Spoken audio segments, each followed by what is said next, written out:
आज फिर एक रिश्ता तार-तार हो गया। सुधांशु, मैं साफ कह दे रही हूँ कि ना मैं तुम्हारे माँ-बाप के लिए ऑफिस से छुट्टी ले पाऊँगी और ना ही उनकी तीमानदारी कर पाऊँगी। पता नहीं क्यों ये लोग यहाँ चले आए मुँह उठाकर। मान ना मान मैं तेरा मेहमान। रिया एकदम से चिढ़कर बोली। प्लीज़ धीरे बोलो रिया, मम्मी-पापा सुन लेंगे। आखिर मेरे हैं तो मम्मी पापा ही वो। बस 2-3 दिन के लिए मान जाओ। बस मैं अपना प्रोजेक्ट समाप्त करके खुद छुट्टी ले लूँगा और वैसे ही जल्द ही उनको वापस भेजने की कोई ना कोई जुगाड़ लगाऊँगा। सुधांशु एकदम से रिराते हुए बोला। सुधांशु, वो लोग सुनते हैं तो सुन लें। मेरी बातों को कौन मैं उनसे छिपाना चाहती हूँ। मैं तो बल्कि और ज़ोर-ज़ोर से कहूँगी और मुझको इस बात से कोई फ़र्क ही नहीं पड़ता। मैंने तुमसे कितनी बार कहा है कि ये घर तुम्हारा नहीं है। ये घर मेरे मम्मी-पापा ने मुझको गिफ्ट किया है और तुम इस घर में मेरे साथ रह रहे हो। इस बात का एहसान मानो। मुझको एक पल भी नहीं तुम्हारे मम्मी-पापा का साथ बर्दाश्त। ज़रूर तुमने ही उनको फ़ोन करके बुलाया होगा और मेरे सामने दिखावा करने की कोशिश कर रहे हो। रिया तो अपने सास-ससुर को इस तरह बिना बुलाए सामने देखकर एकदम से बहुत ज़्यादा हाइपर ही हो रही थी और सुधांशु के आगे परिस्थितियाँ बिल्कुल उसी प्रकार हो गईं कि जैसे गुड़ भरा हंसिया ना उगलते बन रहा था और ना निगलते। रिया, भगवान की कसम मैंने उन लोगों को बिल्कुल भी नहीं बुलाया। तुम्हारी वजह से मैं उनसे फ़ोन पर भी ज़्यादा बात नहीं करता, क्योंकि जब भी फ़ोन पर बात करो तो वो हमेशा मिलने की बात करते हैं और मैं बहाना करके मना कर देता था। लेकिन उन्होंने इस बार तो एक बार झूठा ज़िक्र भी नहीं किया कि वो लोग अचानक इस तरह से आ जाएंगे। प्लीज़ रिया, सिर्फ़ 2-3 दिन इतनी दूर से आए हैं, प्लीज़ मान जाओ, ना फिर मैं उन लोगों से खुद ही वापस जाने के लिए बोल दूँगा। सुधांशु अभी भी रिया के आगे हाथ जोड़कर रिरिया रहा था, लेकिन रिया कुछ भी सुनने के लिए तैयार नहीं थी। हुआ कुछ ऐसा कि महेंद्र और गंगा का बेटा सुधांशु दूसरे शहर में नौकरी करता था। उसने शादी भी वहीं अपनी मनपसंद लड़की से कर ली। शादी के बाद 1-2 बार तो सुधांशु उन लोगों के पास आया, लेकिन इधर 1.5-2 साल से बिल्कुल ही आना छोड़ दिया। उनके एक छोटा सा बच्चा नव भी था। अब पोते को देखने की तो मन में और भी हुक उठती। बस इसीलिए सुधांशु को बिना बताए दोनों ही लोग ये सोचकर कि शायद बेटे बहू को छुट्टी नहीं मिलती, हम ही लोग उनसे जाकर मिल लेते हैं।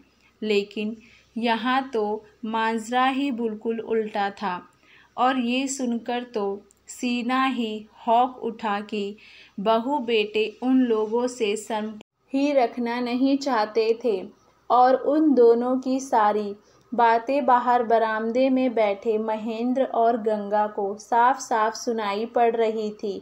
आखिर जब गंगा से बर्दाश्त नहीं हुआ तो वो अंदर आ ही गई। सुधांशु बेटा, बस अब बहुत हो गया। तुमको तो बेटा कहते हुए भी शर्म आ रही है। हमारी इतनी चिंता करने की कोई ज़रूरत नहीं। तुम हम लोगों को वापस भेजने का क्या जुगाड़ लगाओगे? हम लोग तो अभी के अभी वापस जा रहे हैं। तुमको इतना परेशान होने की ज़रूरत नहीं। हम लोगों ने तो सोचा था कि तुम लोगों को और नव को 1.5-2 साल से देखा नहीं है। नव को देखने के लिए तो सचमुच आंखें तरस गई थीं और हम लोगों के इस तरह पहुंचने से तुम बहुत खुश हो जाओगे। तुम्हारे अनुसार तुम लोगों छुट्टियां ना मिल पाने के कारण नहीं आ पाते हो। चलो हम लोग ही मिल आते हैं चलकर। लेकिन आज तो तुम लोगों की बातों ने हमारी आंखों पर पड़ा पर्दा हमेशा हमेशा के लिए हटा दिया। सचमुच बहुत अहंकार करती थी मैं कि भगवान ने हमको तो बेटा दिया है, वो भी लायक। तब तो हम लोगों का बुढ़ापा सचमुच बहुत ही अच्छी तरीके से कटेगा। लेकिन नहीं जानती थी कि ये भी दिन हम लोगों को देखना पड़ेगा। काश भगवान ने हमको बेटी दी होती तो कम से कम ममता से तो आंचल भरा रहता। हमारा गंगा साड़ी के पल्लू से अपने गालों पर बहते हुए आंसुओं को पोंछकर बोली, और हाँ सुधांशु, एक बात कान खोलकर सुन लो। आज से ये आंसू तुम्हारे लिए कभी भी नहीं बहेंगे, कभी भी नहीं। मम्मी मेरी बात सुनिए, ऐसा कुछ नहीं है, शायद आप गलत समझ रही हैं। सुधांशु थोड़ा घबराते हुए बोला, क्योंकि वो समझ तो गया कि रिया की सारी बातें उसके मम्मी पापा ने सुन ली है, और रिया ने तो और भी बेशर्मी की हद पार कर दी। सारी लोक लाज छोड़कर पलंग पर ही चढ़ी बैठी रही। सुधांशु, क्या कहना चाह रहे हो तुम? कि हम तुम्हारे लोगों की बातों का मतलब नहीं समझे? ये बाल हम लोगों ने धूप में नहीं सफ़ेद किए हैं।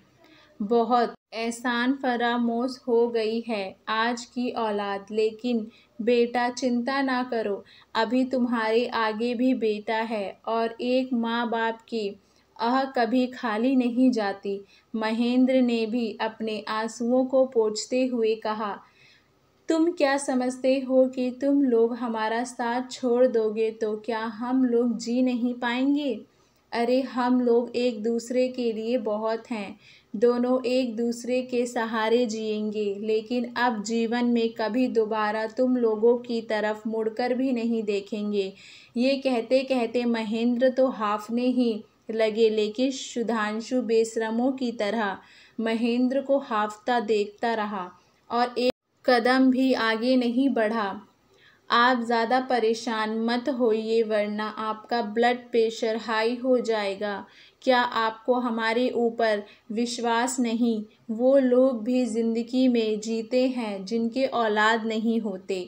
हम भी यही सोच लेंगे कि भगवान ने हमको औलाद दी ही नहीं थी। गंगा महेंद्र का सीना सहलाते हुए बोली, बिल्कुल ठीक कह रही हो तुम गंगा, लेकिन अब बिल्कुल भी नहीं। हम दोनों ही एक दूसरे के लिए काफ़ी हैं। महेंद्र थोड़ा शांत होकर बोले और गंगा का हाथ पकड़कर आंसुओं को पोंछते हुए सुधांशु के घर के गेट से बाहर निकल गए। सुधांशु की तो खैर हिम्मत ही नहीं थी रोकने की, और गंगा और महेंद्र एक दूसरे के आंसू पोंछते हुए चल पड़े, और आज फिर एक रिश्ता तार तार हो गया था। आशा करती हूँ आप सभी लोगों को हमारी ये कहानी पसंद आई होगी। आप लोगों की इस कहानी को लेकर क्या राय है, हमें नीचे कमेंट बॉक्स में अपनी राय ज़रूर बताइए, और हमारे चैनल वानी वॉइस को लाइक शेयर सब्सक्राइब करना ना भूलें।